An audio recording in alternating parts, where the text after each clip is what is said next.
আবার এই বলছেন যে খুনি দেশে আছে। বাংলাদেশের গোয়েন্দা সংস্থার আসলে কাজ কি?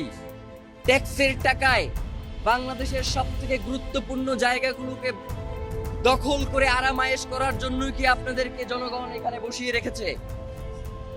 আপনারা যদি ওসমান হাদির মতো এত গুরুত্বপূর্ণ বাংলাদেশের স্বাধীনতা সার্বভৌমত্বের প্রতীক জুলাই জজবার প্রাণ শহীদ ওসমান হাদির খুনের ঘটনাকে যদি এইভাবে তুচ্ছ-তাচ্ছিল্য করেন, যারা বাংলাদেশের জনগণের জীবনকে জাহান্নাম বানিয়ে দিতে চান, বাংলাদেশের জনগণ যতক্ষণ পর্যন্ত স্বাধীনতা সার্বভৌমত্ব রক্ষার এই আন্দোলনে রয়েছে, আপনারা কোনো শান্তিতে থাকতে পারবেন না। বাংলাদেশের জনগণ আপনাদের জীবনকেও জাহান্নাম বানিয়ে ছাড়বে।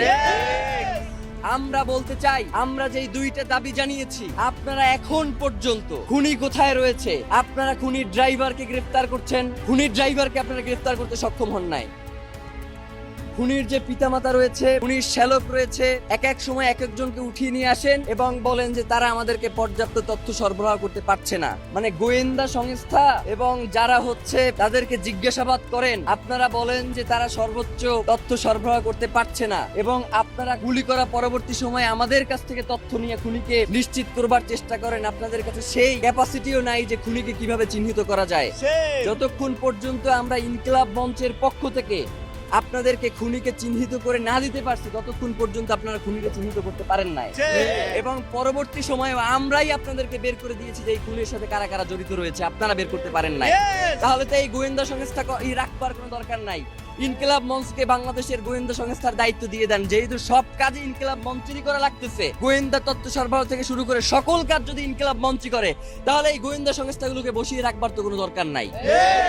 আমরা দ্বিতীয় দাবি জানিয়েছিলাম যে সিভিল মিলিটারি ইন্টেলিজেন্সের মধ্যে ঘাপটি মেরে বসে থাকা আওয়ামী দোসরদেরকে চিহ্নিত করে আপনারা গ্রেফতারের আওতাধীন করেন।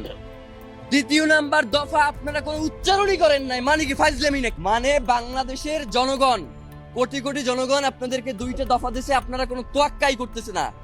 বাংলাদেশের জনগণ এই সরকারকে টিকিয়ে রাখার দায়িত্ব নেয় নাই। এই সরকার যদি এই বিচার নিশ্চিত না করতে পারে, এই সরকারে থাকবার কোনো দরকার নাই। বাংলাদেশের জনগণ দীর্ঘ 15 মাস ধরে এই সরকারের সকল অন্যায়কে শুধুমাত্র বৈধতা দিয়েছে যাতে জুলাইয়ের এই বিচারগুলো হয়, যাতে বাংলাদেশের স্বাধীনতা সার্বভৌমত্ব অক্ষুণ্ণ থাকে, যাতে বাংলাদেশে স্থিতিশীলতা বজায় রাখে, যাতে বাংলাদেশে সুষ্ঠু একটা নির্বাচন হয়। আপনারা কোনোটাই করতে সক্ষম হচ্ছে না। তাইলে আপনাদের তো এখানে বসে আরাম করবার কোনো দরকার নাই। আপনাদেরকে যখন আমরা গিয়ে বলি যে এই খুনিদেরকে কারা ছাড়াইলো, আপনি হাসতে হাসতে বলেন যে বাবা এটা কেমন কথা, এর দায়িত্ব তো আমার না। এই মিয়া ফাইজলামি করেন। আপনার আইনমন্ত্রী বানানো হয়েছে কি আপনার খালি দায় অস্বীকার করবার জন্য? আপনি আইন উপদেষ্টা হয়েছেন কি খালি দায় অস্বীকার করবেন এই জন্য? আপনার কি কোনো দায় নাই?